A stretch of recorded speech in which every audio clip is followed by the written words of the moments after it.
on what is going on in the United States. And I'm in the classroom because these are some teachable moments to be taught what is going on in this country. How in the world did we get to where we are? So I'm in the classroom. You should be in the classroom.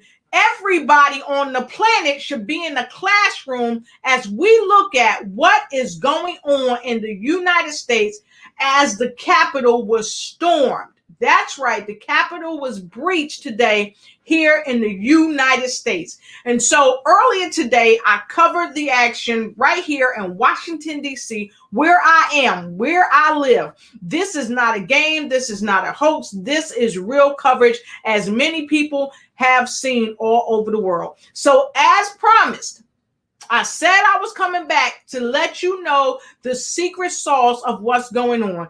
NBC News is doing a wonderful job from what I can see thus far in sharing the information blow by blow as it happens. So right now we're getting ready to go back to the live broadcast as I promised right here in Washington, D.C.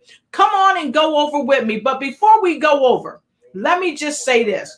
Go ahead, grab you something to drink, grab you something to eat, because your girl, I've taken my break already because I had to get me something to eat. A sister worked hard for the money, but I tell you, I had to come right back and get on my job here at Lotus Roche Ignites and take folks to class, because this is a teachable moment. So let's go right over and look at what's going on at the United States Capitol. Here goes. To be having you have to wonder if he will if he holds any more water with Mitch McConnell after that really impassioned speech he made before the riots broke out, when he was arguing against this opposition. At that moment, it was clear that he was setting the president to sail on his own. No, there's no doubt. And at this point, though, given what happened today and the president's behavior and his response to it and his blame for it, how does any upstanding elected official on the Republican side of the aisle stand with this man anymore? And I do think in some ways, he actually, we just talked about this fear of Trump. I think this is a day that isn't, we've said, boy, this is the moment. And I'm always hesitating. Oh, this is the moment that everybody cuts Trump loose, or this is the moment that everybody figures out this guy's been selling a lot of malarkey. And so I hesitate to say this, but I think this is a sea change moment. And I just don't think the mainstream elected Republicans here, I think that there isn't going to be comfort standing next to him anymore. Well, and so I wonder if the president is fully aware of that yet. Well, Chuck, it is the final hour, as mentioned. And speaking of the hour, in about 12 minutes, 8 o'clock Eastern time, the United States Senate will reconvene. And we're told that Senator Mitch McConnell, the Republican leader, the majority leader, will be the first to address the chamber and address these remarkable events of today. And on any other day, the big story, Casey, would be the elections, the runoff elections in Georgia, which today were decided and have made the Democrats, the new two senators that are Democrats, will mean Democrats take control of the United States Senate. And so all of this tension is the backdrop of what has unfolded today. Not only are we having tension in this country, we are having a misunderstanding of who is really in charge, who is really running this government, who is really in charge of what's going on here. And so while we have NBC News broadcasting to us and a myriad of other news medias broadcasting to us, we've got to ask ourselves some critical questions. And so some of you may or may not have seen the earlier footage of when the Capitol was stormed. And so I did an emergency report earlier today sharing this, because I'm right here in Washington, D.C., and I didn't even know it was going on until a family member called me to make sure that I'm okay and to find out if I knew what was going on. And so with no further ado, I want to say this to you. The views expressed by NBC News broadcast are not necessarily the views of the Lotus Roche Ignite show. We are not responsible or liable for their statements. The broadcast is for education and awareness so that you can know what's going on right here in your own country. So let's get right back to the live broadcast from NBC. We don't own the footage and we don't own the rights, but we're here with you Republicans are tonight. trying to decide, okay, how do we move forward here? It is clear that the country is sending us a message that we need to do something differently here from a political perspective.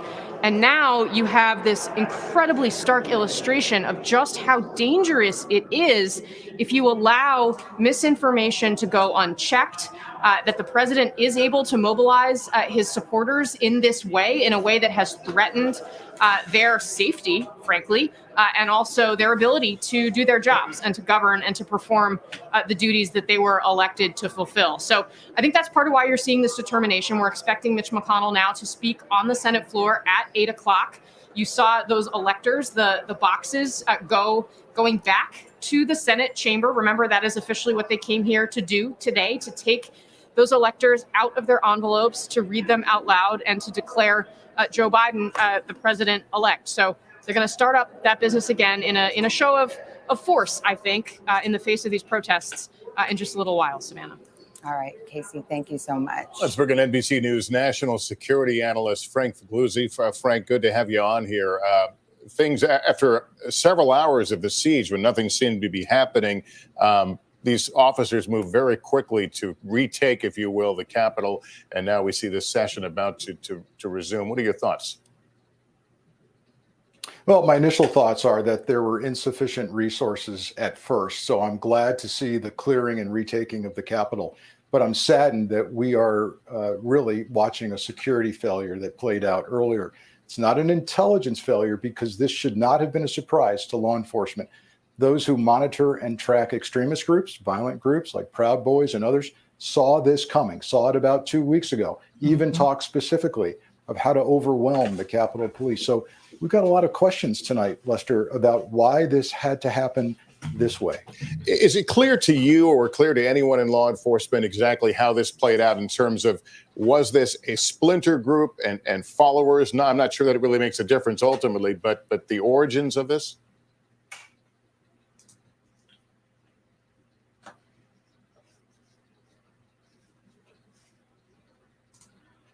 Okay, so I had to silence that for a few minutes because I've got some folks coming on and they're asking some great questions and people want answers. So WLM, what does that mean, Mr. James? What is WLM? Let us know what that means. And Dr. White says all of the Capitol Police need to be fired. Every single one of them. Every single one of them. One thing that concerned me was that there were no arrests immediately made. And here you can see where they were breaking the windows at the Capitol.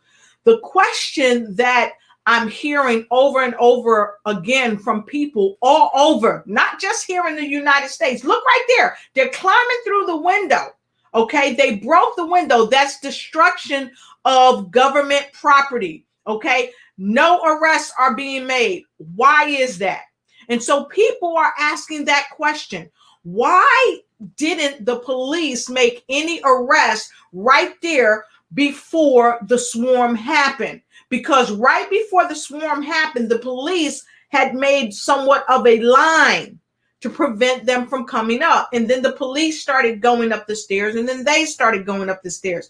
So I'm not sure why. I don't have the answer to that, folks. But I will tell you this. If you think that you have the answer, put it in the comment block below, because there were no arrests made immediately. And another question is this. People are asking, if they started making arrests right away, maybe would it had stopped what ended up happening? It's quite possible that it would have stopped what ended up happening, but who's to say? What are your thoughts? Leave a comment in the comment block below. And Dr. White says felony to break into the Capitol. Yes, it is a felony, and they could have been arrested right there and then, but they were not arrested. It is also a felony to destroy and take property. And also, writing on one of our government officials' files in their office and things of that nature, I just don't know. What are your thoughts? What do you think would have been one of the best courses of action, and why hasn't there been any arrests made? So let's go back and hear what the commentator has to say during this live broadcast. Incidents at the White House years ago, and they kept making the fence higher and higher. What about the party crashers at the White House? Remember that in the Obama administration? Yeah, and which gets back to your point of everything seems super secure, and is it an illusion of security, or is it security, Frank? Well, let me tell you this. We have something in the security field in the government called a National Security Special Event. We designate the Super Bowl every year a national security special event. That means the Secret Service takes over in terms of physical security. The FBI stages all kinds of response and detection. All intelligence resources are put toward it. We saw this coming. The intelligence community should have seen this coming. It was there. And we should have designated this a kind of national security special event and had those. So the question is, do you agree? Look at what's going on right here in the Capitol. Should this have been designated as an event that we should have had all of the security forces that are normally utilized when the Super Bowl is going? Put your comments below. And I want to say hi to Artie. Good to see you. Artie Curry, great to see you. She says a violent protest, unacceptable. Yes, it is unacceptable.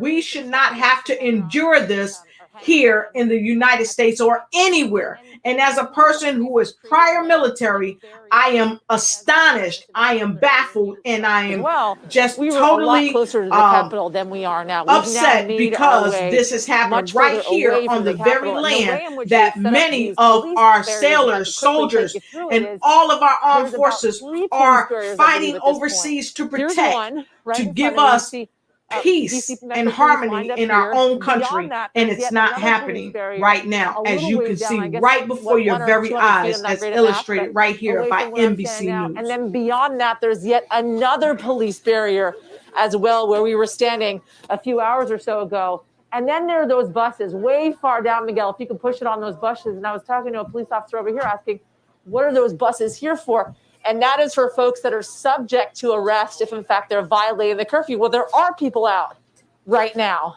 violating the curfew because the curfew is 6 p.m. No arrests at this point, it seems, have been made, but that could begin to happen if people do not disperse once and for all. Again, there are stragglers at this point. There is nowhere near the numbers that we saw hours ago with the thousands upon thousands of folks that were lined up all the way up the Capitol steps into the building. There are hangers-on at this. Okay, so there are stragglers. It's been almost 2 hours since Mayor Bowser told the state we are on a curfew. People must get off the streets and get into their homes by 6 p.m. Eastern Standard Time. And this curfew is going until tomorrow at the same time, or 6 a.m., I believe. But anyway, they're usurping our mayor's authority because they're still not clearing the streets, and there are no arrests still have been made. In history, Senator McConnell, the Republican leader, majority leader, is expected to speak first, and our reporters are saying he's already on the Senate floor, so that's about a minute away. And yet there is some suspense about how this all will unfold. There's still the business to be done of opening and certifying the electoral votes that were sent in by the states, as is prescribed by the Constitution. Working between screens, so give me one quick second. I'm going to get this broadcast back up for you. We saw even those so that you can see it. Now, earlier when I was on, I talked about the fact with members of Congress as protesters stormed the Capitol, would appear as acts of the United terrorism. States government from operating for several hours until now. 8 o'clock Eastern, as we come to the top of the hour, should this breach be considered an act of terrorism? Make a comment below what he has to say and let me know what your thoughts are. Because these proceedings that have to be done under our Constitution, we've got to certify the votes. Will they definitely not smelling right here in this country. And I've never seen where was the counting of the a votes, breach very quickly as in they a went down, country they got to of the Arizona, Capitol and was that not the first classified member of as the House, a terrorist member of the Senate, act. Ted So Cruz. I'm going and to that, grab of some course, meant they could questions break or up into some these comments separate, right back now. in their separate chambers. That's where they were when all this broke out today. So the right House here, members were our debating, comment, the and I'm members of going the to Senate silence this a little bit. I'm going to keep it up so you can continue to see the streaming. So Dr. White says they did not designate the bombing in Nashville as terrorism. That was terrorism. And Dr. White also says when it's white nationalist terrorism, it's not called that. Call a thing a thing. So basically, she's saying call it what it is. It's terrorism. Okay. And now remember, I'm going to read the comments that you put up as long as you're not disrespectful, folks. And what someone says, I don't agree or disagree. It's their right to say what they feel in the wake of what's going on. So, Dr. White, thank you for that comment. I appreciate it because you know what? We have to start in this country calling things what they are and stop hiding behind pretty little ideas and concepts that we want to paint or tell a little white lie to cover up what's going on in the country. That's what I said, and that's what I mean. Dr. White says all these ninjas need to be locked up, period. And Ms. Camille said they don't care. And unfortunately, you may have a point there. This was all a setup. So it does appear from what the news media is saying is that there was some foreknowledge of what was going on. And that is very alarming to know that all of this may have been known ahead of time. And to imagine if it was orchestrated by someone right here in our own country. It is so disheartening. And I see an angry face by Randy Hawes. I would be angry too, Randy. I would be downright angry because so many of us are working so hard to do the right thing here in this country so that we can be better and so that we can help people, not just in this country, but all over the world. We're supposed to be the role models. And so we have got to work together. We've got to do better. We've got to solve our problems here in this country. We've got to stop letting things tear us apart. Something like the vote. We've got to do better, and we've got to work together. Mitch McConnell to speak on the Senate floor at 8 o'clock. So let's go right back. Tell you in the conversations we've been having over the last hour or so, the will, and as you have and Savannah have been discussing, the will to proceed with this the way we originally anticipated they would, with objection after objection, hour after hour of debate dragging into tonight and perhaps tomorrow, the will to do that seems to be gone, or at least going. And it obviously will take the agreement of every person in the Senate in order to cut this process short, because any single senator could decide to sign on to another objection and continue this process. But we know that McConnell has been part of these conversations urging an end to this. And I think everyone who has watched these events unfold today has been deeply shaken.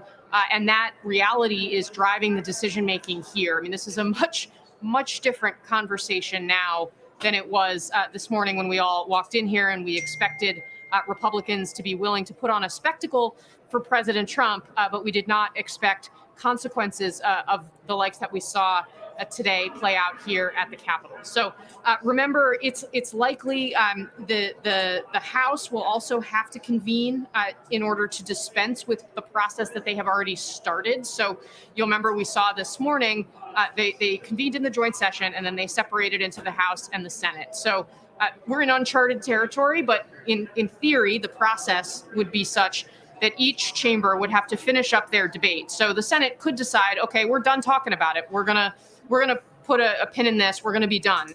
We think we've seen enough. And so I want to thank all of the people that were working there that day, or today, I should say, because during the reports earlier, people were saying, we're not going to leave. We're going to keep doing our job. So for those of you that stood there and you did your job, thank you for doing your job, because sometimes the jobs that we do are somewhat thankless. We don't get the thanks that we deserve, even for our armed forces, for our police officers, for even our postal workers and frontliners, our news broadcasters, because they are also putting themselves in harm's way, even by being there. So I want to send a special thank you to all of those folks that are doing what you do. And again, like I said before, the views expressed from NBC News broadcast are not necessarily my views, nor are the views that are expressed by our viewers necessarily my views, or the views of the Lotus Richey Ignite show, but we are not responsible or liable for their statements. And this broadcast is for education and awareness. So make sure you know that. And please, let's make sure if you're out nearby, please stand down and please be safe. Be safe. Okay. And please broadcast this and let folks know what's going on right here, because this is a cry for us to come together. It's not a cry for us to tear each other apart or tear each other down. This is a cry for us to come together. And no, I do not own the rights to this footage. This is being broadcasted live by NBC News. NBC News, and all the credit goes to them for their live broadcast and being so on top of what's going on and presenting it as it comes. So here we go. Let's go right back to the U.S. live Capitol Police, announcements. Federal, state, and local law enforcement. The violence was quelled. The Capitol is secured, and the people's work continues. We condemn the violence that took place here in the strongest possible terms. We grieve the loss of life in these hallowed halls, as well as the injuries suffered by those who defended our Capitol today.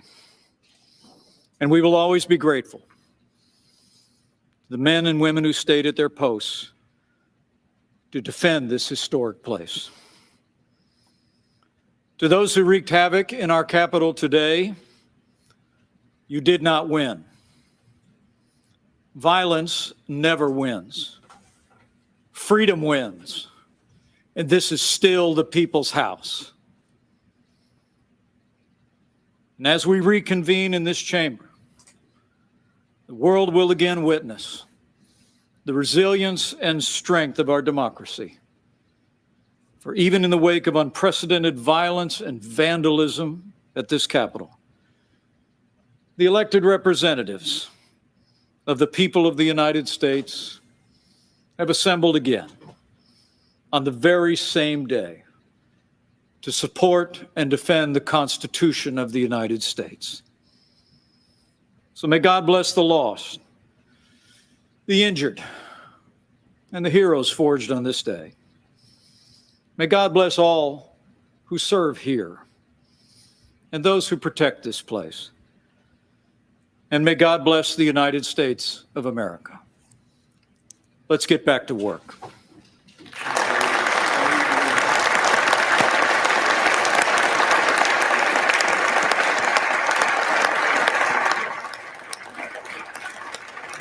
Let's get back to work. It's right. We got work to do here in 2021. It's a new day, and we've got work ahead of us. Mr. President, The Majority Leader. I ask unanimous consent the Majority Leader and the Democratic Leader be allowed to speak, and that the time not count against 2 hours of debate in relation to the objection raised on the state of Arizona. Is there objection? Without objection, so ordered. On the state of the American people, the United States Senate will not be intimidated. We will not be kept out of this chamber by thugs, mobs, or threats. We will not bow to lawlessness or intimidation. We are back at our posts. We will discharge our duty under the Constitution and for our nation. and we're going to do it tonight. This afternoon, Congress began the process of honoring the will of the American people and counting the Electoral College votes. We've fulfilled this solemn duty every 4 years for more than 2 centuries.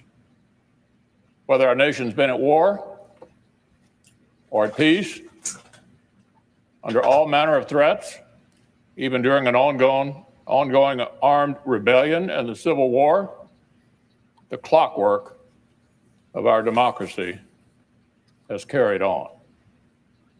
The United States and the United States Congress have faced down much greater threats than the unhinged crowd we saw today. We've never been deterred before and will be not deterred today. They tried to disrupt our democracy. They failed. They failed. They failed to attempt to obstruct the Congress. This failed insurrection only underscores how crucial the task before us is for our republic. Our nation was founded precisely so that the free choice of the American people is what shapes our self-government and determines the destiny of our nation. Not fear, not force, but the peaceful expression of the popular will. Now, we assembled this afternoon to count our citizens' votes and to formalize their choice of the next president. Now we're going to finish exactly what we started. We'll complete the process the right way, by the book. We'll follow our precedents, our laws, and our Constitution to the letter. And we will certify the winner of the 2020 presidential election. Criminal behavior will never dominate the United States Congress. This institution is resilient. Our democratic republic is strong. The American people deserve nothing less.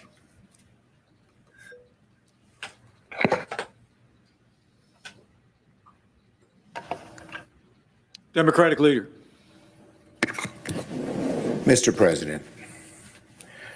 President, it is very, very difficult to put into words what has transpired today. I have never lived through or even imagined an experience like the one we have just witnessed in this Capitol. President Franklin Roosevelt set aside December 7th, 1941, as a day that will live in infamy.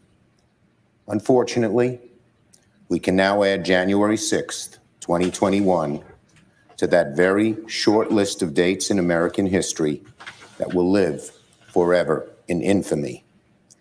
This temple to democracy was desecrated, its windows smashed, our offices vandalized. The world saw Americans' elected officials hurriedly ushered out because they were in harm's way. The House and Senate floors were places of shelter until the evacuation was ordered, leaving rioters to stalk these hallowed halls. Lawmakers and our staffs, average citizens who love their country, serve it every day, feared for their lives.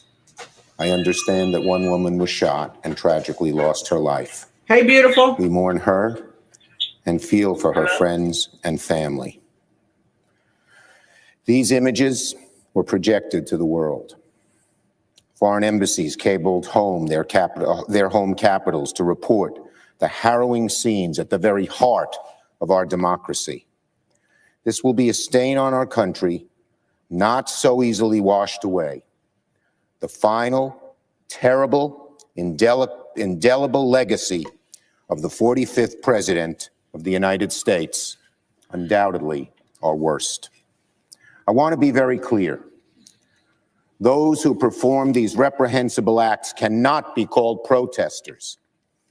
No, these were rioters and insurrectionists, goons and thugs domestic terrorists. They do not represent America. They were a few thousand violent extremists who tried to take over the Capitol building and attack our democracy. They must and should be prosecuted to the full extent of the law, hopefully by this administration, if not, certainly by the next. They should be provided no leniency. I want to thank the many of the Capitol Hill Police and Secret Service and local police who kept us safe today and worked to clear the Capitol and return it to its rightful owners and its rightful purpose. I want to thank the leaders, Democrat and Republican, House and Senate. It was Speaker Pelosi, Leader McConnell, Leader McCarthy, and myself who came together and decided that these thugs would not succeed, that we would finish the work of that our Constitution requires us to complete in the very legislative chambers of the House and Senate that were desecrated, but we know always belong to the people and do again tonight. But make no mistake, my friends, today's events did not happen spontaneously. The president who promoted conspiracy theories that motivated these thugs, the president who exhorted them to come to our nation's capital, egged them on. He hardly ever discourages violence and more often encourages it. This president bears a great deal of the blame. This mob was in good part President Trump's doing, incited by his words, his lies. This violence, in good part, his responsibility, his everlasting shame. Today's events certainly would not have happened without him. Now, January 6th will go down as one of the darkest days in recent American history.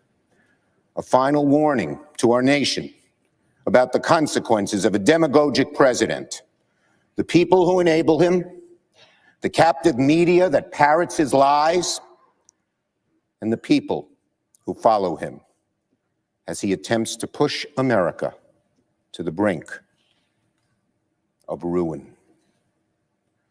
As we reconvene tonight, let us remember, in the end, all this mob has really accomplished is to delay our work by a few hours. We will resume our responsibilities now, and we will finish our task tonight. The House and Senate chambers will be restored good as new and ready for legislating in short order. The counting of the electoral votes is our sacred duty. Democracy's roots in this nation are deep, they're strong, and they will not be undone, ever, by a group of thugs.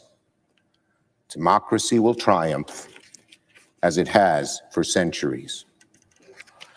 So to my fellow Americans who were shocked and appalled by the images on their televisions today, and who are worried about the future of this country, let me speak to you directly.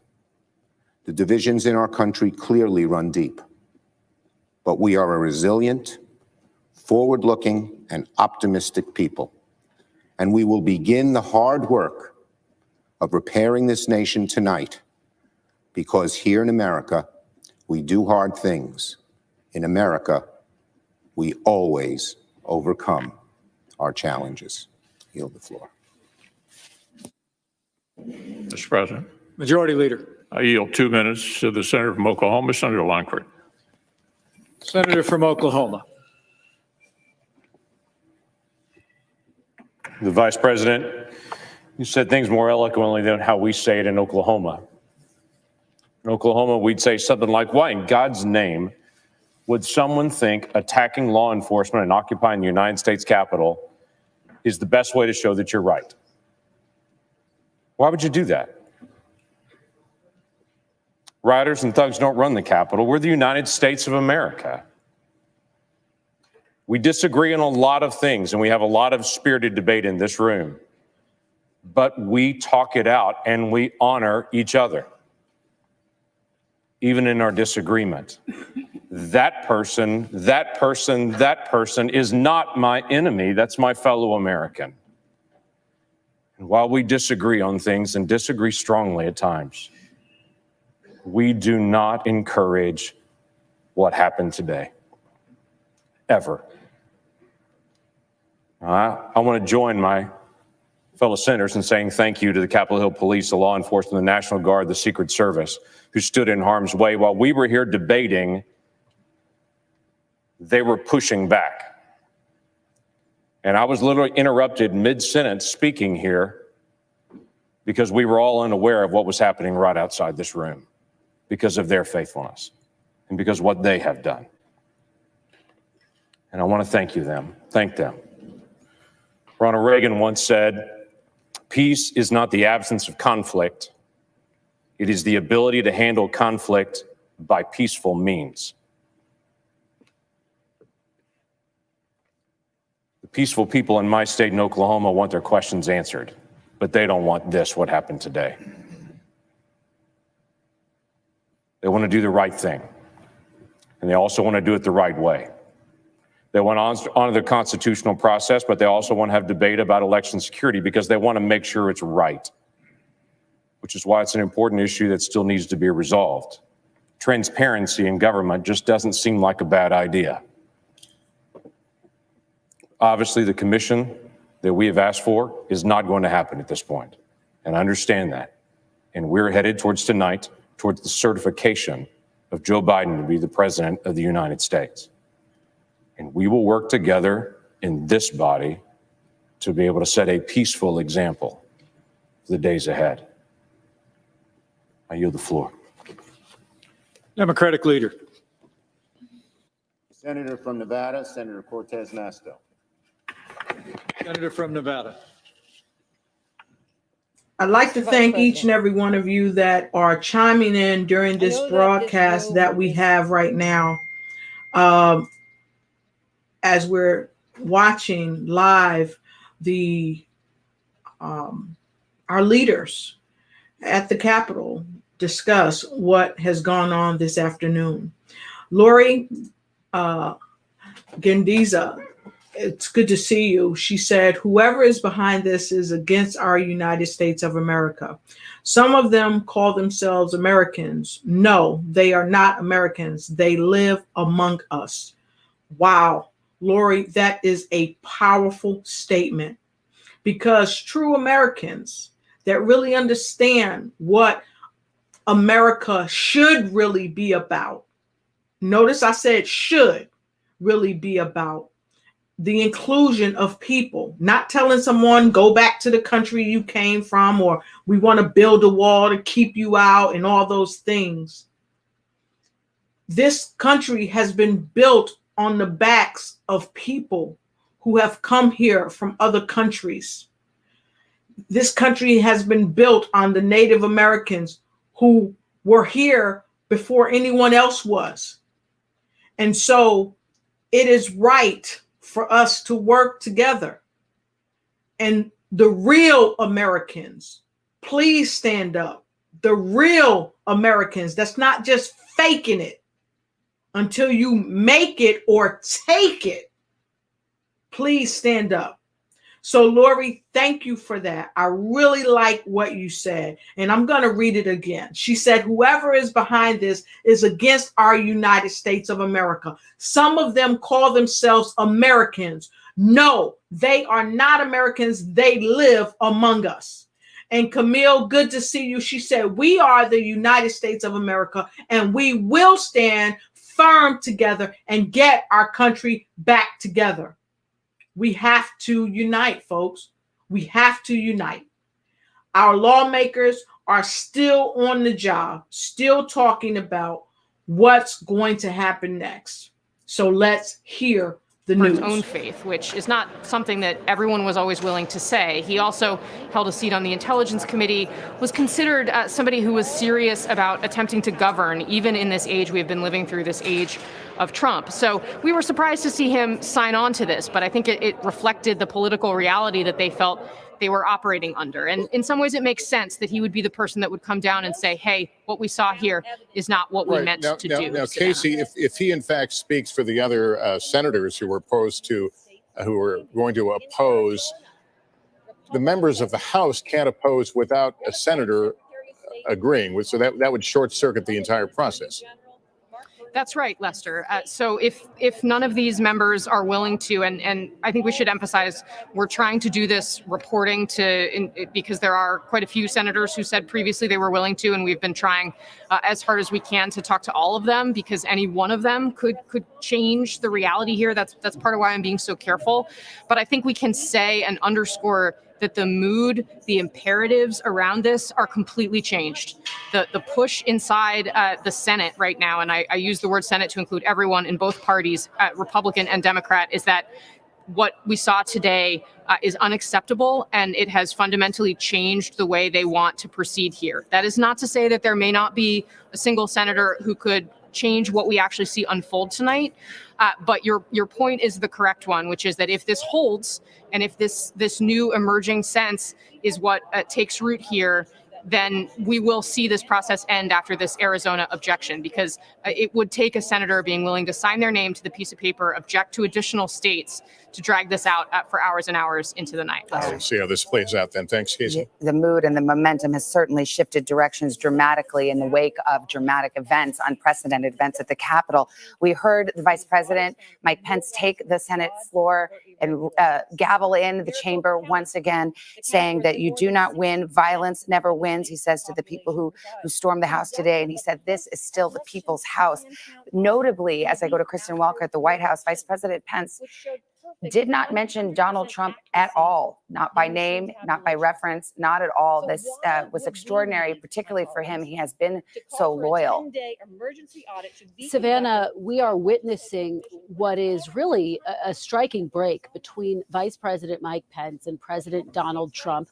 We saw it start to unfold this morning when Vice President Pence made it very clear through a statement that he released prior to these proceedings getting underway that, based on his reading of the Constitution, his only role here is to read the Electoral College votes as they are counted, and then to announce the ultimate winner, which will be Joe Biden, of course. And he released this tweet through a spokesperson just before these latest proceedings got underway, essentially saying Vice President Mike Pence has returned to the Senate. He never left the Capitol. VP was in regular contact with House and Senate leadership, Capitol Hill Police, DOJ, and DOD to facilitate efforts to secure the Capitol and reconvene Congress.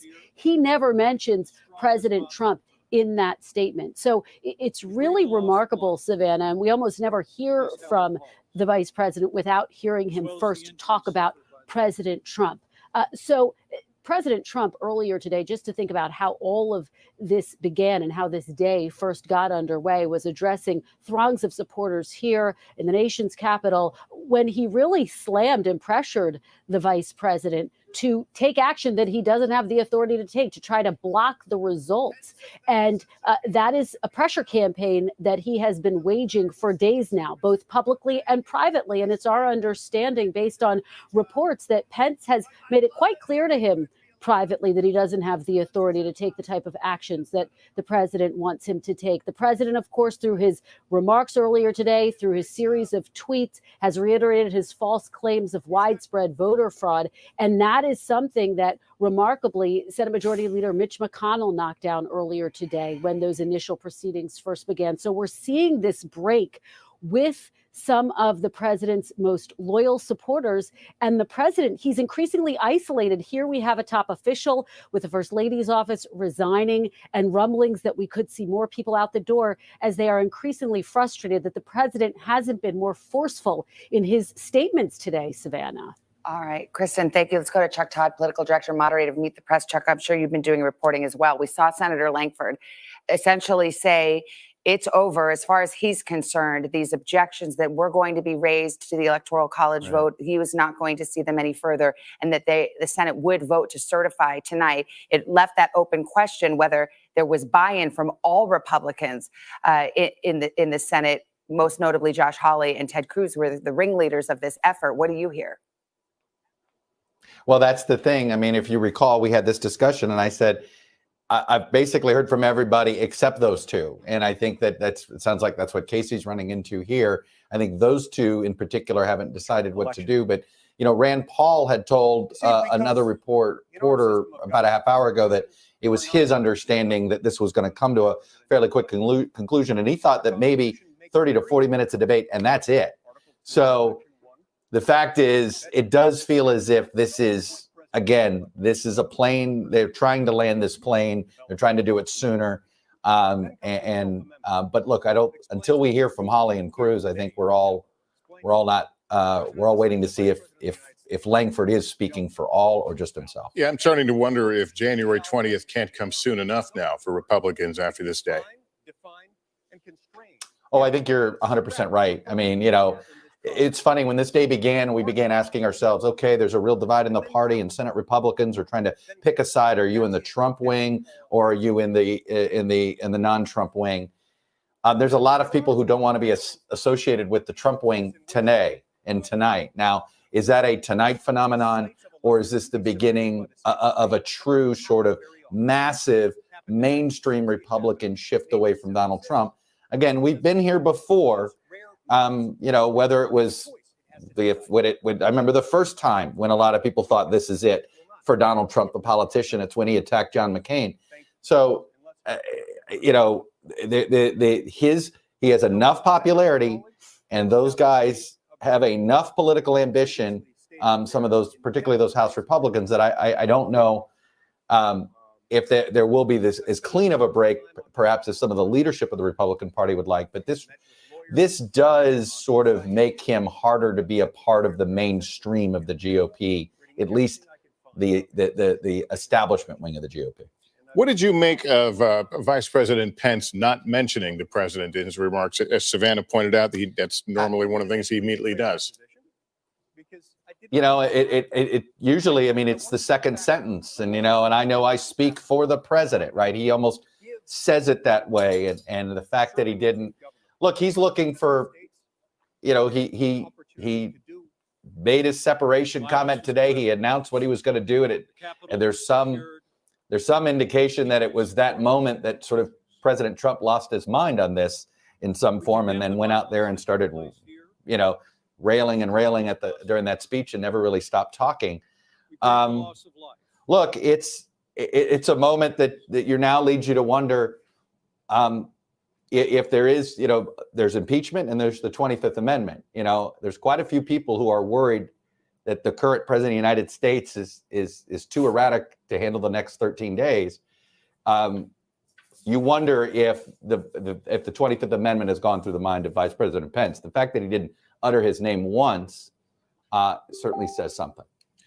Yeah, so to remind folks where we are, this has been a day like a play with many acts. It started out as a day in which the members of the House and Senate would meet in a joint session to basically formally count the electoral votes. They'd already been certified by the various states. As expected, Republicans objected. Their first objection happened to be with the state of Arizona, where Biden narrowly won. And at that point, as prescribed by the Constitution, they had to then split into their separate.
talking about, and I'm sorry that you guys couldn't hear me. They're talking about the 25th Amendment. And so because you couldn't hear me earlier, I'm going to talk briefly about what the 25th Amendment covers, just a short synopsis of it. So the 25th Amendment is the Presidential Disability and Succession Act. This act was passed by Congress on July 6, 1965, well before I was born, and probably before you were born too.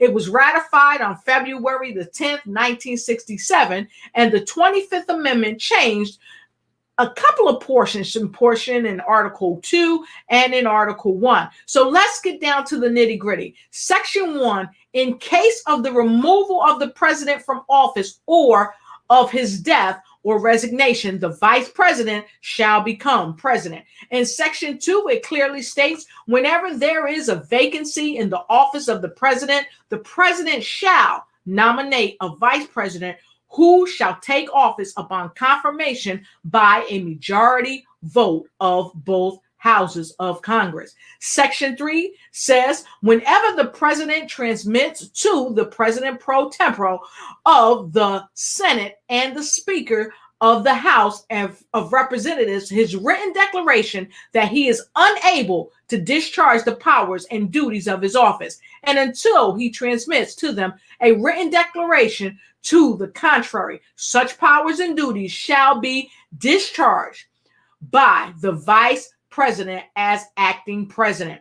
And the fourth one, and we're going to stop right after this. Whenever the president and the majority of either the principal officers of the executive departments of or such other body as Congress may be law provide transmit to the president pro tem of the Senate and the Speaker of the House of Representatives their written declaration that the president is unable to discharge the powers and duties of his office, the vice president shall immediately assume the powers and duties of the office as acting president. And if you want to know more about the 25th Amendment, I encourage you, look it up so that you can learn what this means to you and for you. Okay, and so we're going to go right back to the live broadcast by NBC.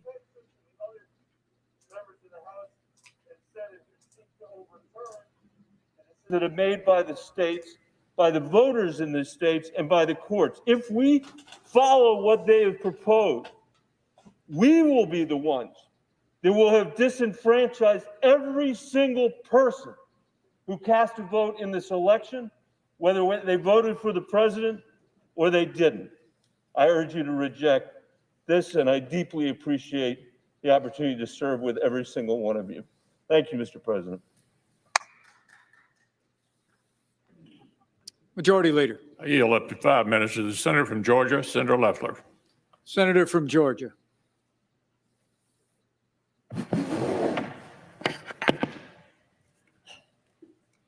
Mr. President, when I arrived in Washington this morning, I fully intended to object to the certification of the electoral votes.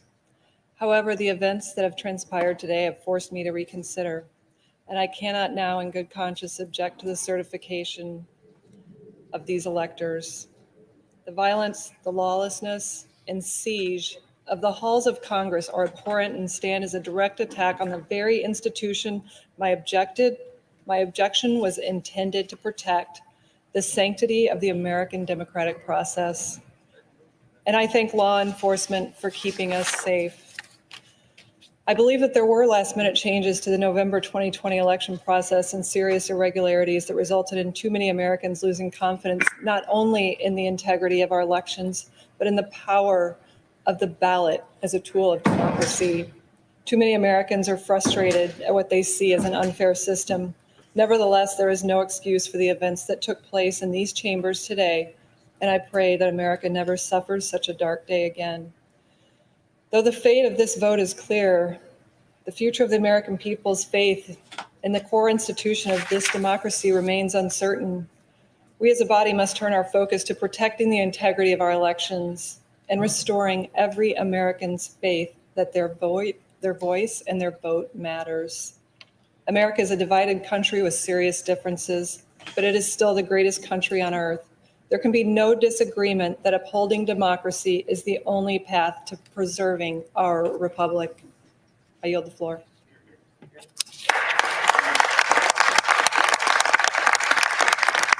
Interesting moment there. That is Senator Kelly Loeffler of Georgia, who essentially lost her job, defeated last night in one of the Georgia special elections, and she, the second senator who was going to stand in opposition, has now said she is going to drop her opposition to the counting of the electoral ballots. Let's go back to Chuck Todd on that. Chuck, does it appear now the Republicans are going to go in lockstep on this? You can. Boy, it sure looks like it, and it looks like that what the plan seems to be is let the senators that had gone on the record to challenge go on the record to back down and at least try to save some face here. I mean, that was clearly an attempt to save a little face there by Senator Loeffler. You heard the same. So those of you that are desiring to look and read for yourself what the 25th Amendment states about the president and his or her inability to basically do their job in good faith, there is the link for you right here. Go ahead and look it up, read it for yourself, become familiar with it. Become familiar with it because it's something that we all need to know. And so we are going right back lost control. to I do think this feels like Mitch McConnell might have regained control of his Republican conference again. If we're about to see it, almost feels as if it's almost a march of the Republicans who are going to go to the podium and kind of sort of apologize and pull back. Yeah, we will see now how this plays out. And we'll continue to watch it. Now we see Senator Tim Kaine of Virginia, Democrat, addressing the chamber. Let's go to, do we have Kristen Welker at the White House? It'd be interesting to see what she's hearing behind the scenes from staff, from folks inside that building, no doubt watching what's unfolded as we see the Republican opposition start to fold one by one by one. But we await, of course, what will be the decision of Senators Hawley and Cruz to see if this objection, if this whole strategy goes down to defeat or whether it will be extended a bit longer.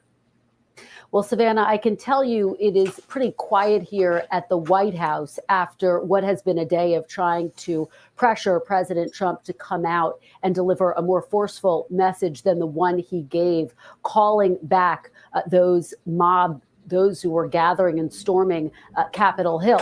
So what we are waiting and watching for is what the reaction will be. But I can tell you what is happening is that we are seeing an increasing number of the president's own allies start to break with him, not only Vice President Mike Pence, which we just discussed a little bit earlier, but we are seeing those within these walls express frustration with the way he handled it. Again, top advisor to the First Lady, Stephanie Grisham, resigning.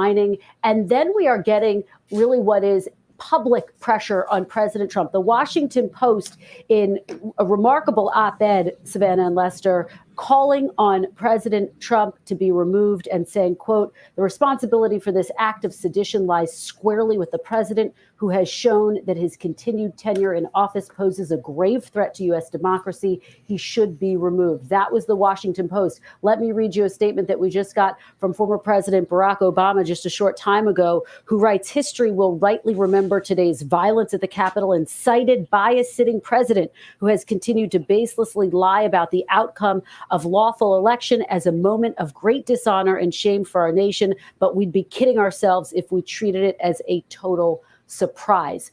Now, the president and some of his allies would say, look, these are the actions of individuals. They bear responsibility. One thing is certain, though, Savannah, I can tell you that I've been talking to officials in the days leading up to this moment, and they have said, look, we know what the outcome of this is going to be. Our challenge is getting the president to accept that. And that still seems to be the challenge as pressure mounts on President Trump to send a very different message to his supporters. Savannah. All right, Kristen Welker, thank you. And we just learned that in about 15 minutes, the United States House will reconvene and start its business, and we will continue to watch that as we await, and we watch the Senate floor as well. Let's bring in historian Michael Beschloss. And so let's talk about a couple of things. First, I want to say thank you for letting me know that you couldn't hear me earlier. Those of you, I greatly appreciate it. And Lori, thank you. Aloha right back to you. And she said, a million thanks for awareness. Yes, we're still the greatest country on earth. Yes, we are. And we must behave in that way. So with all that we are all seeing, I know this may sound a little off topic, but what are you grateful for? What are you grateful for in this very moment? Because when we look at things, it could have been worse. It could have been worse. As you see the mob right there, you see that right next to me. It could have been worse. So what are you grateful for? And how do you plan to move forward to continue to make America We love you. brilliant? We think you're special. Did you hear one word from So any make of your those Republican comment senators down below. about this? At long last, even at this point, after everything that's happened today, not a word against what our president has done. Michael, we've been down the road so many times where something will happen and there's an expectation. And so put your comments down below what you think we need to do as a nation to improve what has transpired today. Because let's face it, if these acts were done by anyone else, coming from another country, there would have been hell to pay. And quite frankly, nobody's paying right now except the taxpayers. Our folks that are in Congress that are working late hours, later than they even expected, so they can't even go home to their families and rest for the night because what has transpired. And if you've ever been in a situation where there's been a shootout or you've been in an unsecure situation, then you know some of the fear that must have gone through their minds and their hearts. And so how can we help change America to a safe place? How can we do that? So Nikki has a comment, and I'm going to read Nikki's comment. She says, I'm sorry, but these don't stand up as the meaning of wonderful American freedom. Dreams are not what this country really is. And people have say our government will get worse before it gets better in this government. And that's unfortunate because the government must and need to get better. So let's talk about gratitude. Let's talk about what we're grateful for while the gentlemen beside me debate a little bit. And I'm going to remove them from the screen. So Camille says, I'm grateful for my life and my family. I'm grateful that, thank you, Camille. I appreciate it. I am grateful for the folks who stood in harm's way to protect hundreds of people as, you know, the Capitol was stormed. I am grateful that while one person lost their life and some people were hurt, there was no further loss of life. That's what I'm grateful for. I'm grateful for our newscasters that put themselves in harm's way to even bring us the blow-by-blow coverage, which enables me to bring this broadcast to you tonight. A lot of people around the world don't listen to the news because they're tired of hearing negative information. But many of us go on YouTube, Facebook, Instagram, LinkedIn, and so many other platforms that keep us in touch one with another. And I thank you guys for sharing this broadcast. Share this broadcast if you haven't already. Like, share, and start a watch party, because it is about awareness. It is about cohesion. It is about bringing about positive change. Because see, what has been happening in a lot of third world countries has come and darkened our doorstep today. It has happened here. And so that it's here in our front yard. What are we going to do about it? Lawmakers, what are you going to do about it? Those of you that have platforms, you should be broadcasting it, sending out positive energy, love, and light to the world. Right here in our own front yard, this is happening. And where are you? We must show up. We must stand up. Because I always say, the come up is in the show up. And we have to show up and we have to take a stand. And Camille said, we need to stand firm together as one. Because I really agree with that, Camille. Because divided, we fall. Divided, we fall. And right now, our nation is so far divided with racial tension, with political tension, with sexism, racism, and all other kind of isms. So we've got to come together. We've got to make some changes. Not tomorrow, not next week, not next month. Right now, we are well overdue for the changes that need to be made in this country and in this world. So many people say, well, it's happening over there in that country and over there in that country. And it's okay because it's not right here in my front yard. It's not happening on my block. It's not happening to my bank account. It's not happening at my kids' school. It's not happening at my job. Well, hello, it is happening. And it is here in your front yard, in your governmental front yard. It is happening. And I dare you to share this broadcast. I dare you to make one positive comment. I dare you to make peace with someone that's been your enemy. I dare you to put aside the political nonsense and just stand up for once and let's come up collectively with a solution to our problems. And in all of this craziness when it comes to race, and in all this craziness when it comes to sexism and all these other schisms that we are unfortunately bound by because we choose not to do anything different. See, it's all a choice. Just like those people, they ran up there and they did what they did. They made a choice to do it. And so when the government acts and lock their ass up, that's what I said. It's a choice that the government must make because they made the choice to act in the way that is not becoming of an American, not a true American. So many of you asked, is it a terrorist act? Well, look at your constitutional laws. Look at the laws. And the laws will tell you if it's a terrorist act.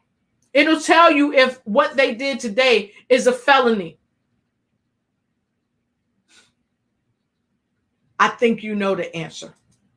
Trump over the years. And Gabe Gutierrez is in Washington. We've got to check in on what's been going on. The curfew there has been underway for about almost 3 hours. So, Gabe, what is the situation? Has it calmed down? It certainly seems so. Hey there, Savannah. Well, I want to paint the picture for you outside while you're looking at what's happening inside the Senate chamber. Behind me, you can see emergency vehicles here. It is a much quieter scene, of course, now than it was several hours ago. But over the past few minutes, we have seen a steady stream of law enforcement personnel. If you look over here, Savannah, that's the gleaming U.S. Capitol, a magnificent sight. Earlier today, it was under siege. And right now, it is surrounded by law enforcement personnel. We have seen folks here from the National Guard. We've seen FBI personnel. Again, a curfew is in effect. The crowd has dispersed. It has been quiet for the last several hours. But again, as you've been describing, it was quite a sight to see today. Now, as night falls and, as we wait to see the tension dissipate here, we are seeing a huge law enforcement presence here. And again, this curfew is in effect. Law enforcement is on very high alert right now. outside of the U.S. Capitol. We're right in front of the Russell Senate Office Building. Savannah? All right, Gabe, thank you very much. So very quickly, I have some comments coming in, and I want to respect all of your comments and you taking time to be here this evening and being very diligent as to what's going on in our country. Nikki Hammer out of Chicago says our government needs to have the same punishment as a terrorist activity charges to them, because it is not fair. If they was another culture but American, we would have charged them. But how come it's not the same way towards American people? And so with that being said, I want to say this to you, and some of you may hear the comments that I'm reading, you may not like it, and it's okay, because you can feel the way you feel and you can share your comments. My broadcast is geared to help people unite. My broadcast is not geared towards bigotry or separatism or none of that. My broadcasts are geared towards cohesion. And so the views that are expressed by NBC News, their broadcasts are not necessarily my views, okay? And I'm not responsible or liable for what they say for any of their statements or what they share in their broadcasts. This is totally for education and awareness, nor is it my responsibility or am I liable or do I necessarily agree or disagree with what is being said by my viewers, my supporters, and even those who don't support me or who might even show up and say something that, you know, is maybe not favorable, but that is their truth and they have a right to speak their truth. And so with that said, I'm going to pull up another comment. She said, Camille says, lock them up. I agree with you. Please knowledge yourself with the law, as you said. Now, know your laws. You got to know the law. Know your laws. We only see this in other places, not in our homes. Well, guess what? There are House members who want to continue objecting, but they things are coming home to roost. We must make change. We must make change in our country. Race wars and so if they resume discrimination against women, and even people who are from other countries, the discrimination against people from other countries, it's been going on too long, and this is just a piece of something that is going to continue to further separate us. We must unite, devoid of the color of our skin, devoid of where we're from, devoid of if we're male or female or same-sex oriented, devoid of all those things. We must unite. I think that would be kind of the cue here as we get a few states back into the normal counting process. And Savannah, we don't want to give the sense that there's a huge critical nature to this vote. It's a foregone conclusion. There's nothing standing between now and January 20th to keep Joe Biden from becoming the next president. It's a really good point. And even if the objections had been mounted today, just as the Republicans had hoped and planned, it still would not have amounted to casting into question that Joe Biden was elected, because there weren't going to be enough votes to do anything to cause that to be called into question. Much of this, as some have described, as theater.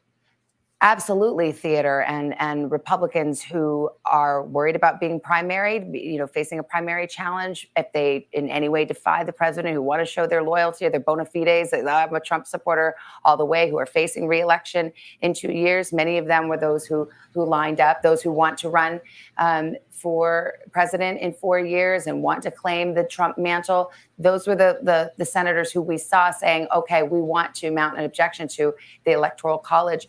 It's not something that's done all that often. And many Republicans have been pointing out in previous days that, Senator Barbara Boxer had done it on the Democratic side in past elections. So it's not unprecedented. But the short answer, as you point out, it wasn't going to make a bit of difference no matter what. None of it was going to. So this is certainly an object of fascination, especially given today's events. But at the end of the day, nothing is going to change on the road between now and January 20th. I want to go to Meet the Press moderator, Chuck Todd, who's back with us. Chuck, what do you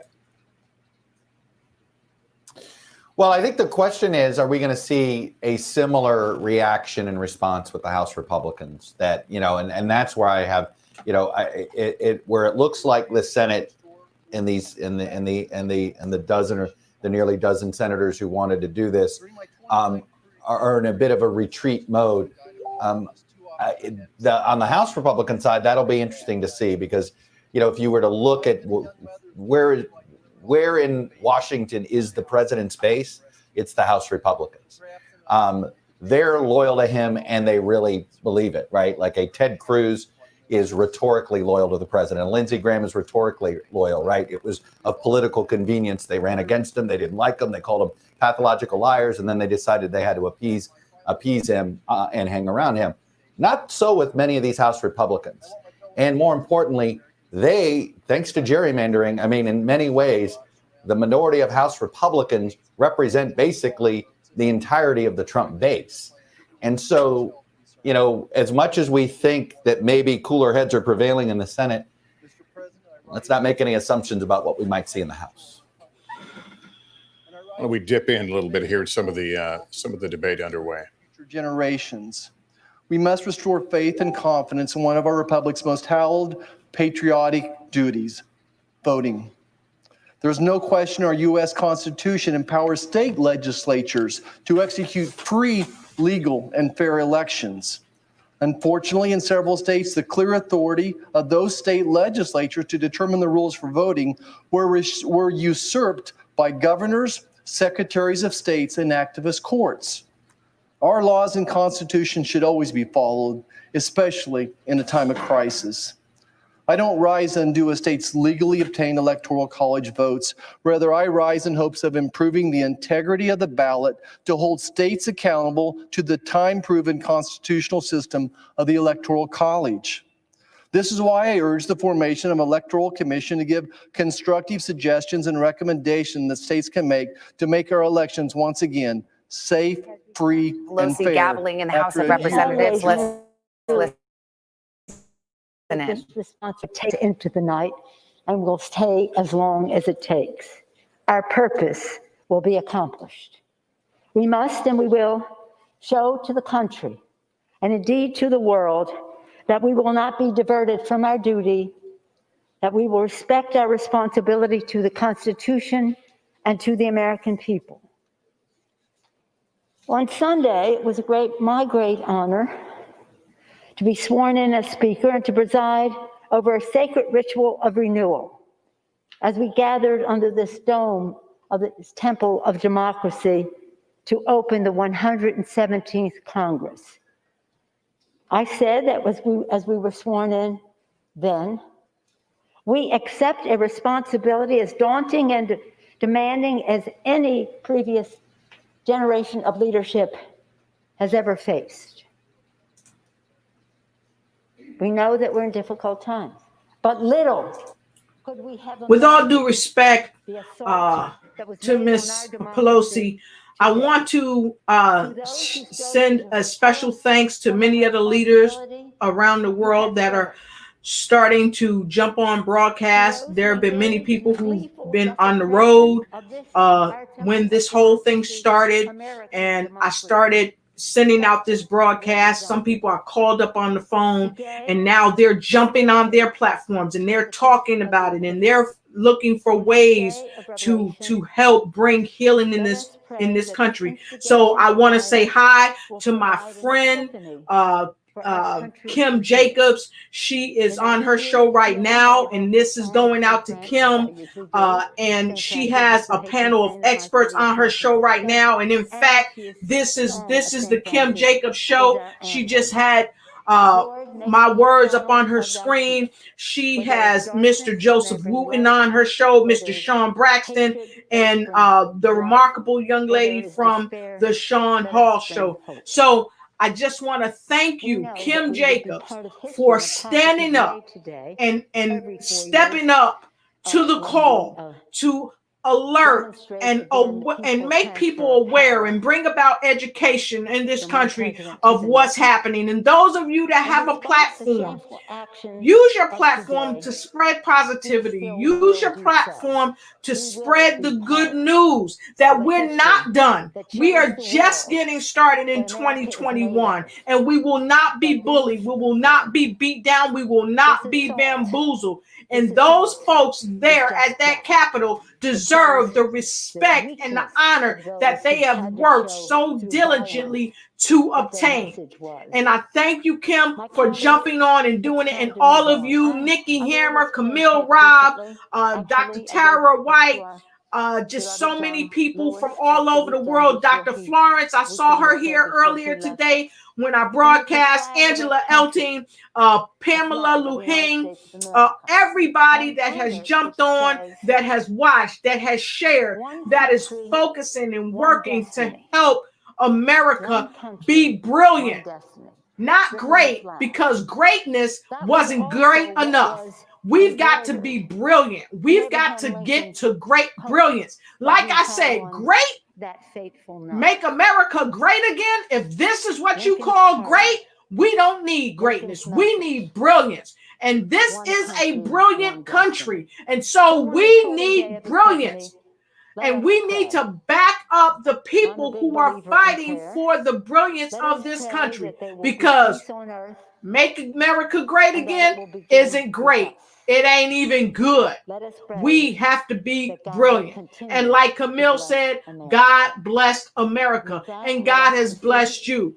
And I like this. She says, how can you agree to someone that wants to hurt others? How can we do that? We must have a way of coming together. And Nikki says, thank you for making that statement. We are here to open up the discussion table within this broadcast, as each individual owns opinion, only as you said, good or bad, but we are here for discussion, table only, as coming together as a community. We must be the village that we say takes to raise a child. We must be that village. We must be the grannies and the grandpas on the porch of society, causing people to be accountable for their actions, causing people to stand up and take charge and take notice. Use your platform and think to make a change. What it may mean to some.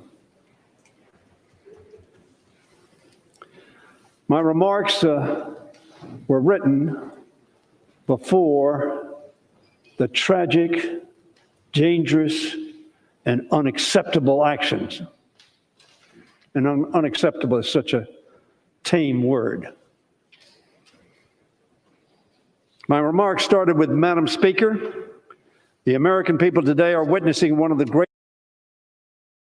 This Capitol would be attacked by the enemy within. I was here on 9/11 when we were attacked by the enemy without.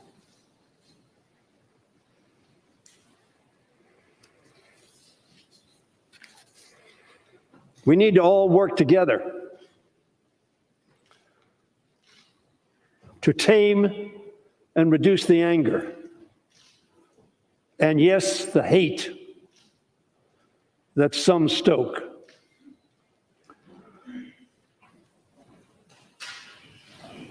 What some, not all, Madam Speaker, but some in this House and in this Senate are doing today will not change the outcome of the election, which is the clear and insurmountable victory of President-elect Biden and Vice President-elect Harris. Instead, all they will accomplish is to further the dangerous divisions. This was written before this Capitol was assaulted. Before this democracy was put aside by thousands.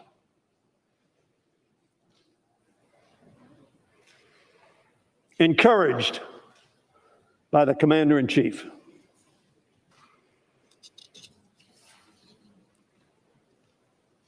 Instead, all they will accomplish is to further the dangerous divisions, as I said, among our people and energize conspiracy theories stoked by our foreign adversaries, which seek to erode America's confidence in our democracy and our system of free and fair elections. I was here in 2000. I was strongly in favor of Al Gore for president. And my candidate got more votes than the other candidate. His name was George Bush, of course. And one of the saddest days was January 20th of 2001, when our candidate, who won the election, in my view, was not elected. But it was also one of the proudest moments of my career, because the greatest power on earth passed peacefully. From Bill Clinton to George W. Bush. Not a shot was fired. Nobody assaulted this caucus, or this Congress, or this chamber. Because we were not disappointed? No. Because we were not angry? No. Because we believe in democracy. We believe in we the people.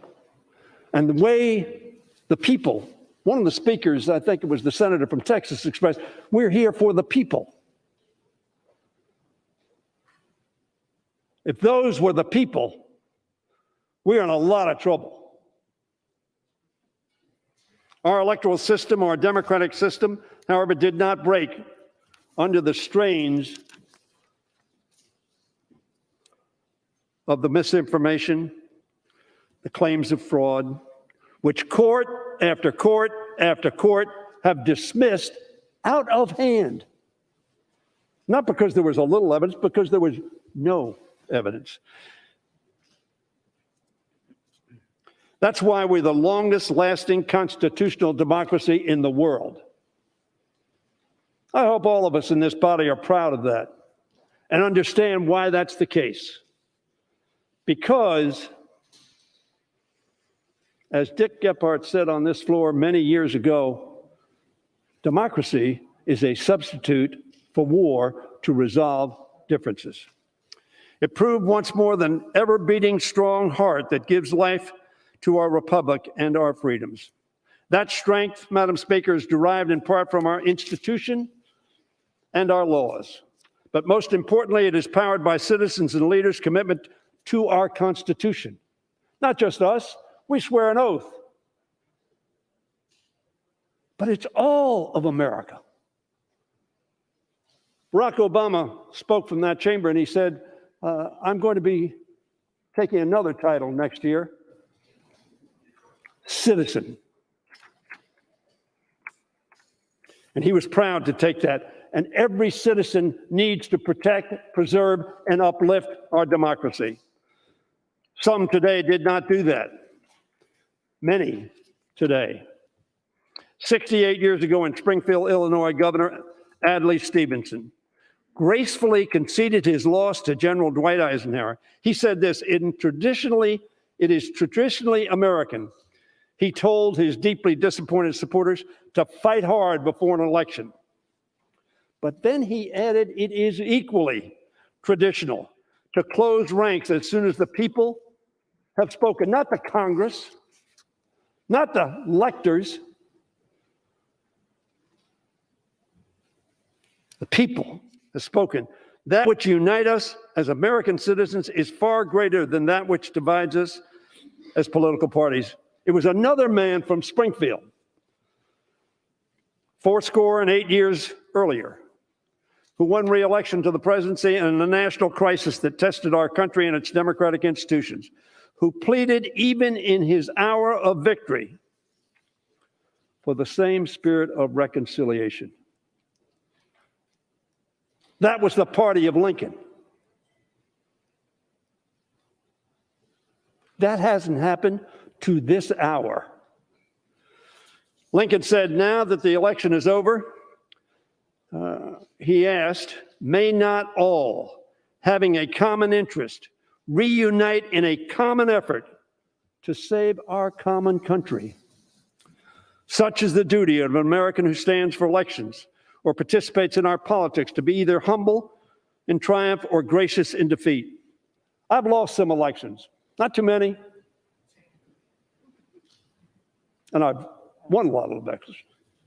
Watching the arguments in the House, I want to take you now to the debate in the Senate. Senator Hawley, who had kind of led the idea of opposing accepting these electoral votes, is now speaking. Here in the capital of the United States. And in this country, in the United States of America, we cannot say emphatically enough, violence is not how you achieve change. Violence is not how you achieve something better. Our Constitution was built and put into place so that there would be, in the words of Abraham Lincoln, no appeal from ballots to bullets, which is what we saw, unfortunately, attempted tonight. There is no place for that in the United States of America. And that's why I submit to my colleagues that what we're doing here tonight is actually very important. Because for those who have concerns about the integrity of our elections, those who have concerns about what happened in November, this is the appropriate means. This is the lawful place where those objections and concerns should be heard. This is the forum that the law provides for, our laws provide for those concerns to be registered, not through violence, not by appealing from ballots to bullets, but here in this lawful process. And so to those who say that this is just a formality today, an antique ceremony that we've engaged in for a couple of hundred years, I can't say that I agree. I can't say that our precedents suggest that. I actually think it's very vital what we do. The opportunity to be heard, to register objections is very vital, because this is the place where those objections are to be heard and dealt with, debated, and finally resolved in this lawful means, peacefully, without violence, without attacks, without bullets. And so, Mr. President, let me just say now briefly, in lieu of speaking about it later, a word about Pennsylvania, which is a state that I have been focused on, objected to, as an example of why people are concerned, millions of Americans concerned about our election integrity. The state of Pennsylvania, quite apart from allegations of any fraud, you have a state constitution that has been interpreted for over a century to say that there is no mail-in balloting permitted except for in very narrow circumstances that's also provided for in the law. And yet, last year, Pennsylvania elected officials passed a whole new law that allows universal mail-in balloting, and did it irregardless of what the Pennsylvania Constitution said. And then when Pennsylvania citizens tried to go and be heard on this subject before the Pennsylvania Supreme Court, they were dismissed on grounds of procedure, timeliness, in violation of that Supreme Court's own precedent. So the merits of the case have never been heard. The constitutionality of the statute actually has never been defended. I'm not aware of any court that has passed on its constitutionality. Actually, I'm not aware of anybody who's defended the constitutionality. And this was the statute that governed this last election, in which there are over 2.5 million mail-in ballots in Pennsylvania. This is my point, that this is the forum. The Pennsylvania Supreme Court hasn't heard the case. There's no other court to go to hear the case in the state. And so this is the appropriate place for these concerns to be raised, which is why I have raised them here today. And I hope that this body will not miss the opportunity to take affirmative action to address the concerns of so many millions of Americans, to say to millions of Americans tonight that violence is never warranted, that violence will not be tolerated, that those who engage in it will be prosecuted, but that this body will act to address the concerns of all Americans across the country. We do need an investigation into irregularities, fraud. We do need a way forward together. We need election security reforms. I bet my friends on the other side of the aisle don't disagree with that. We need to find a way to move forward on that together so that the American people from both parties, all walks of life, can have confidence in their elections, and that we can arrange ourselves under the rule of law that we share together. Thank you, Mr. President. I yield the floor. Democratic leader. Senator Josh Hawley, who had essentially kind of organized this, a number of Republican senators to stand in opposition to the counting of the electoral votes, ostensibly there to argue over the Arizona, but talking about Pennsylvania, and didn't get everything he said, but he seemed to be kind of laying this aside, laying the objections aside. Let's go to our Capitol Hill correspondent. We had a couple up there. Do we have Casey or Garrett Hake, one of them, to help us to kind of read the tea leaves here? Because Garrett, Josh Hawley, I mean, I could see it both ways. Maybe you heard something at the top that we missed. We broke into it a little bit later, but it seemed in some ways he was saying, you know, we have every right to object. There's nothing wrong with what we were planning to do. But it sure seemed like he was saying, but I'm not going to do that anymore. But he didn't come right out and say it. That was just my kind of general impression. But what did you take away from it? No, I agree with that. I think this was Senator Hawley realizing he's probably only going to get one bite at this apple here. Remember, he had said earlier this week that his objection was going to be primarily focused on Pennsylvania. We're supposed to be talking about Arizona right now, and he made the point to get his specific grievances about the way the election was conducted in Pennsylvania out during this 5-minute section that he was entitled to hear. I think that means we're probably not going to be hearing from him again later tonight. The beginning of his remarks were mostly just about condemning the violence that we saw here today, that, you know, frankly, I think a lot of his Senate colleagues are looking at him. You could see Mitt Romney, who's been very outspoken against these objections, sort of shooting lasers at Josh Hawley during that speech from behind him, very frustrated that this happened here at all today, in part because of Hawley kind of coming out at the very beginning and saying he would raise these objections on the Pennsylvania case. But you heard him say his argument, this is, you know, sort of the last best opportunity to have this discussion.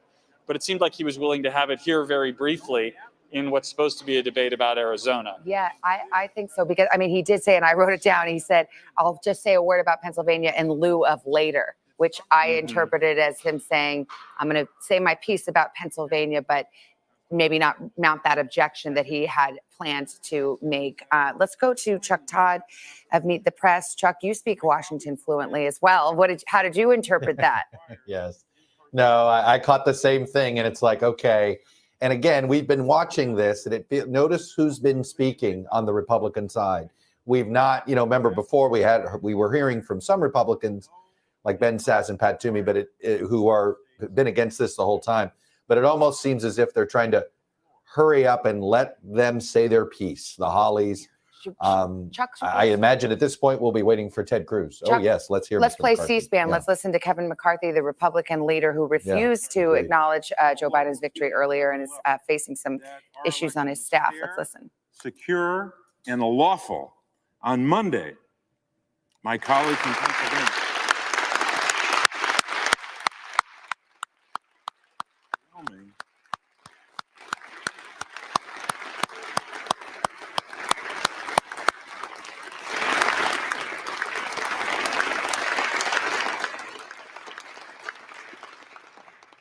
the FBI, the Secret Service, who faced the most difficult challenges, but did their duty with confidence and strength. Many of them are injured right now. And it also extends to this chamber, where both Democrats and Republicans showed courage, calm, and resolve. I'd like to recognize the members now who helped to hold the line. Mark Wayne Mullen, Tony Gonzalez, Jason Crow, Pat Fallon, and Troy Nels. Working with the Capitol Police, they ensured the floor of this chamber was never breached. These are the heroes among us. Thank you for this side of courage.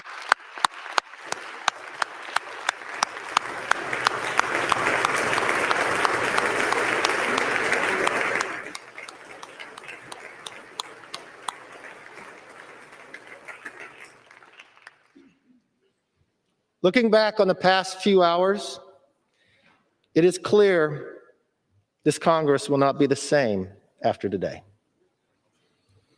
And I hope it will be the better. I hope not just this institution, but I hope every American pauses for that moment and thinks among themselves that we can disagree with one another, but not dislike each other. We can respect the voices of others. There's many times we debate on this body, and we should. There's many times we can get heated. I still consider Steny Hoyer a very good friend. There's times I get upset. I'll call him at home to express what things I may not see fair or just. But that's the way we should handle things. The majority leader is right. We are all Americans first. But should we also think for a moment, what do we put on social media? What do we convey to one another? Just because you have a personal opinion different than mine, you have a right to say it, but nobody has a right to become a mob. And we all should stand united in condemning the mob together. Yeah. Back over to the Senate, Mitt Romney, who has been opposed to these objections to the electoral vote counting, speaking.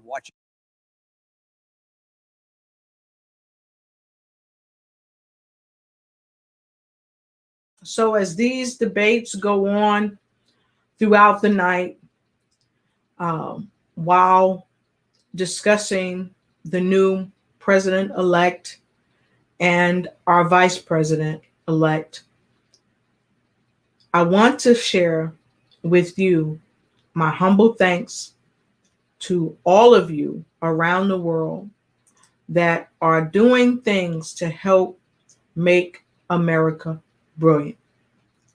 Again, the views expressed from NBC News, the broadcast, or people who are coming on making comments or expressing themselves are not necessarily the views of Lotus Richey Ignites, and we're not responsible or liable for their statements.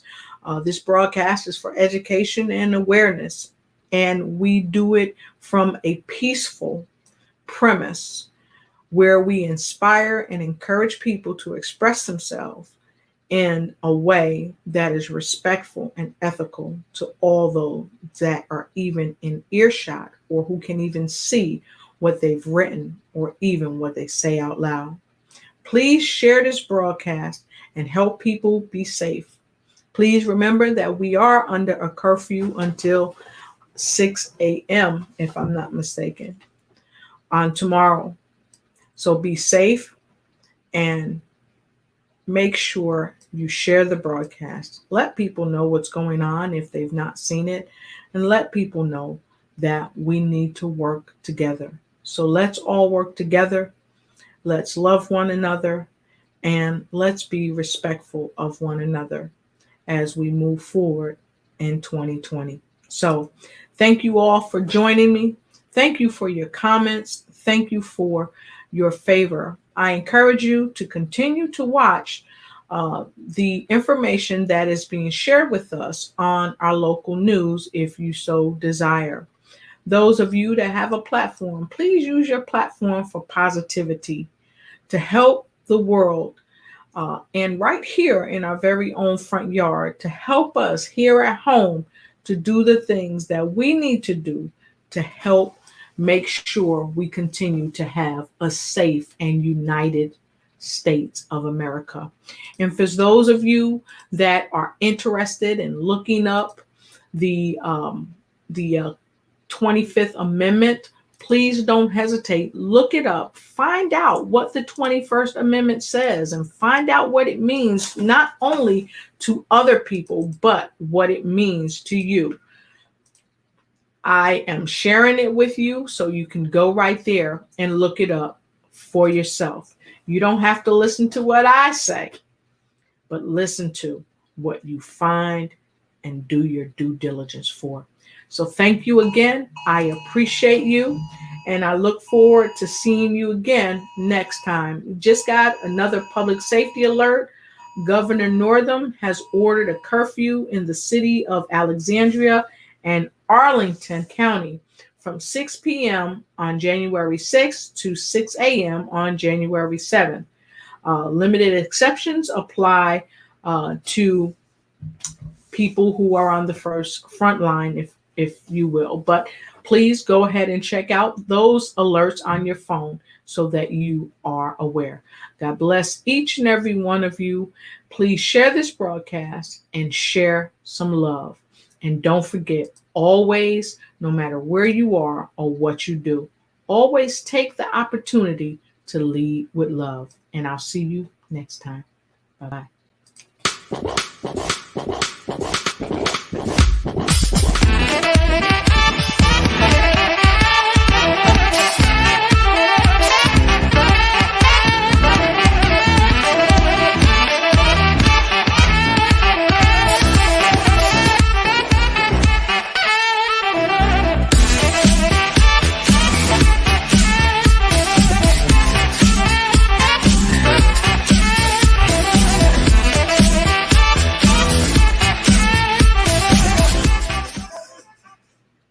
Thank you for joining me tonight. Always remember, ignite and take flight in every area of your life as you lead with love. Have a great night, and I'm sure I will see you next time here on the Lotus Richey Ignite Show, where we are bringing inspiration to every nation. Why?